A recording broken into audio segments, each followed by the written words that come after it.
జై హింద్, జై Bharat. Welcome to BS TV. ఈ నెల 11వ తేదీన తెలంగాణ ప్రభుత్వం ఇందిరమ్మ ఇళ్ల పథకానికి శ్రీకారం చుట్టింది. ఈ పథకానికి అర్హులను ఎలా ఎంపిక చేస్తారు, ఏం చేయాలి అనే గైడ్ లైన్స్ ను ప్రభుత్వం విడుదల చేసింది. ఆరోగ్యశ్రీ పరిమితిని 10 లక్షలకు పెంచడంతో పాటు ఆర్టీసీ బస్సుల్లో మహిళలకు ఉచిత ప్రయాణ సౌకర్యం కల్పించారు. పథకాలన్నీ రేవంత్ రెడ్డి ప్రభుత్వం శరవేగంగా అమలు చేసుకుంటూ వెళ్తోంది. అభయహస్తం పేరుతో అర్హుల నుంచి దరఖాస్తులు స్వీకరించిన ప్రభుత్వం వాటి ద్వారా ఒక్కొక్క పథకం అమలుకు శ్రీకారం చుడుతోంది.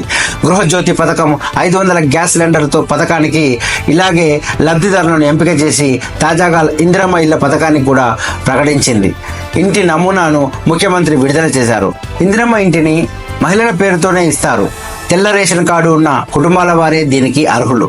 సొంతంగా స్థలం ఉండి ఇల్లు లేని వారికి ముందుగా ఆర్థిక సాయం అందజేస్తారు.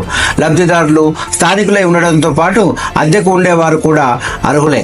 జిల్లా ఇన్ఛార్జ్ మంత్రి ఆధ్వర్యంలో లబ్ధిదారుల ఎంపిక జరుగుతుంది. ఫైనల్ జాబితాను కలెక్టర్లు సిద్ధం చేస్తారు. గ్రామ పంచాయతీలో ఉన్న జనాభాను ఆధారం చేసుకొని ఇంటి మంజూరు ఉంటుంది. తర్వాత లబ్ధిదారుల జాబితాను గ్రామ సభలు, వార్డు మీటింగ్లు నిర్వహించి ప్రకటించిన తర్వాత వాటిని ఆర్డీఓ ద్వారా కలెక్టర్కు, తర్వాత ఇన్ఛార్జ్ మంత్రి ఫైనల్ చేస్తారు. ఇందిరమ్మ పథకం కింద 5 లక్షల సాయం 4 దశల్లో అందుతుంది. బేస్మెంట్ పూర్తయ్యాక ₹1,00,000, స్లాబ్ లెవెల్లో మరో ₹1,00,000, స్లాబ్ అయిన తర్వాత ₹2,00,000, ఇల్లు పూర్తయిన తర్వాత ₹1,00,000 ప్రభుత్వం అందజేస్తుంది. డబుల్ బెడ్రూమ్ ఇళ్ల కోసం జరిగిన అవకతవకలు జరగకుండా అర్హులను ఎంపిక చేయాలని ముఖ్యమంత్రి ఆదేశించారు. మరి ఈ వీడియో కనుక మీకు నచ్చినట్లయితే లైక్ చేయండి, షేర్ చేయండి, కామెంట్ చేయండి. Thank you for watching BS TV. జై హింద్.